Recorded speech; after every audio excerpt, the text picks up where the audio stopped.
Okay, what's up guys? My name is James. I go by Amok. Welcome to my studio. Let's cut to the chase. So the tutorial was about beat matching. Sometimes I notice people will get lost when they're trying to beat match and they don't know if they should go this way or they should go this way, and it usually just becomes like a train wreck. And I think it's very important for you to like beat match, especially if it's if you're new to this and you if you haven't had a gig yet and you get nervous for some reason. If you can't get your head straight, it kind of fucks with you and it'll throw you off. So let's go ahead and choose a couple tracks. So here I have Aldez. It's called Un Simple Adios. So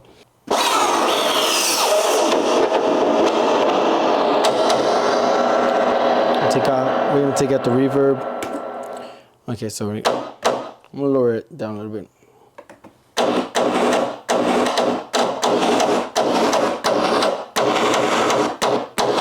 All right, so let's say you have a track going.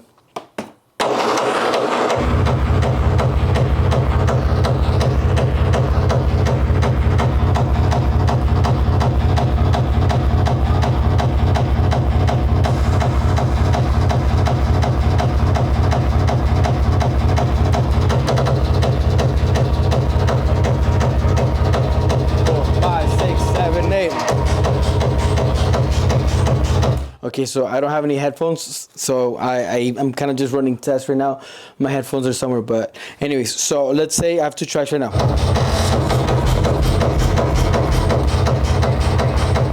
So this is my second track over here. What happens if it sounds like this?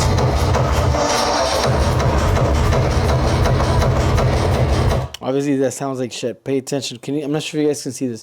Can you guys see the waveform? 1 second. All right, so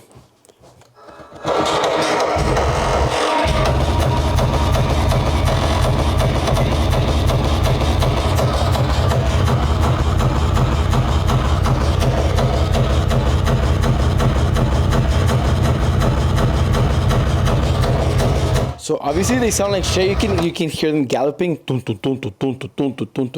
If you're not sure which way to go, the best thing to do is don't go one way and then go the other way, just not knowing where to go. So what happens is if you commit to going to one way, you have to pay attention. So the transients, they're supposed to be kicking on one like this.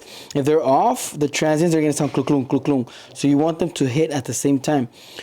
You got to pay attention to the transients. If the transients, when you're going one way and you hear the transients start to open up more, it goes tung tunku tunku tunku tunku tunku tunku. Obviously, you're going the wrong way. So pay attention to those transients. If you notice that that's happening, commit to going one way until you notice for a fact. So you have to do this on purpose. Go one way until you notice the transients start to open, and once you know for a fact you've identified that you're going the wrong way, now go the opposite way so you can close that transient, and you got to pay attention to that. Okay, so let's do it.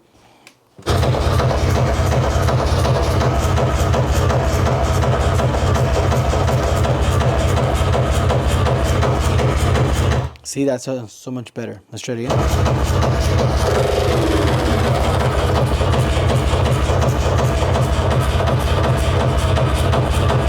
And I'm not even looking at the screens. That's one thing that I recommend.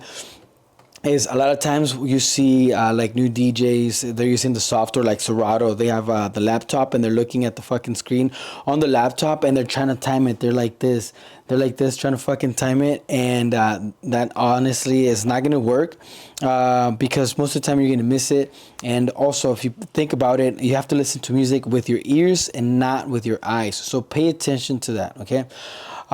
So yeah, let's go ahead and try this again. So don't even look at it.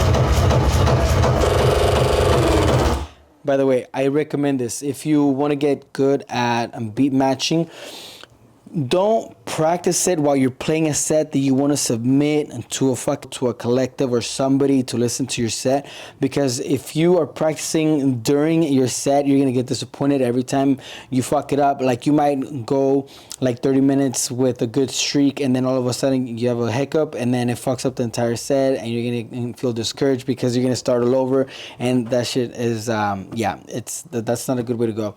So I'd recommend while you're practicing this, practice on a loop. So if you can see here, I have both CDJs on a loop. And what I'm focused on, I'm not focusing right now on like playing a fucking banger set. Just grab 2 tracks and pay attention to the transients again, okay? So here we go.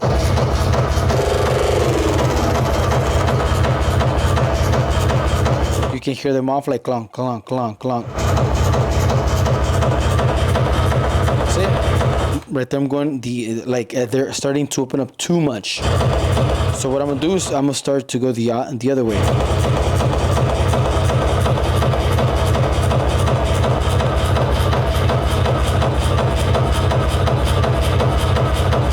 See, now they're sitting perfectly on top of each other.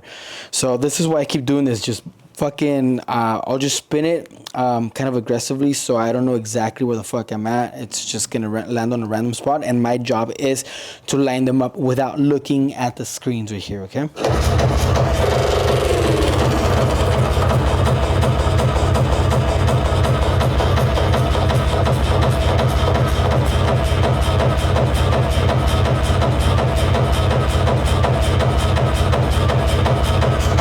There you go. You see that? One more time.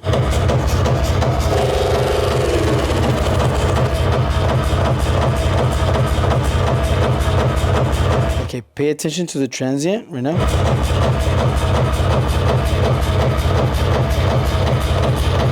You see how it starts to open up when I go this way? Watch.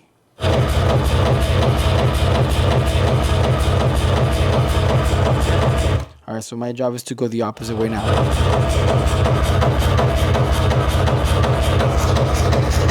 Alright, so pay attention, right? We're gonna do it again. Pay attention. Now they're directly on top of each other. Okay, so they're on top of each other. I'm gonna start to drift.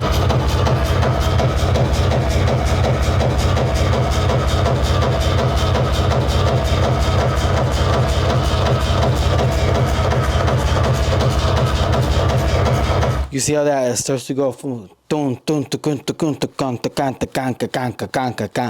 begins to just drift, and you can hear them start to gallop. So here we go. So now I'm going to go the opposite way because I know that the drift starts to sound like it's starting to separate a lot more. Okay, so here we go.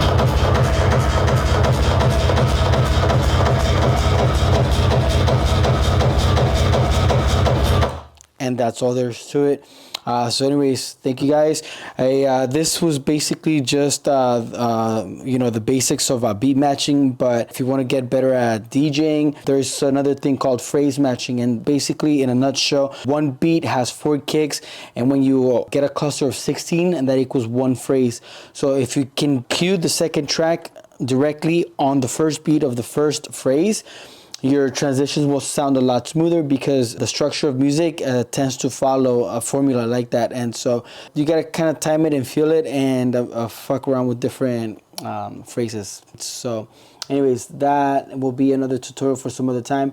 And I appreciate you guys. If you guys like this type of content, please consider liking, subscribing. And yeah, thank you guys very much. And we'll see you guys soon. Thank you. Bye.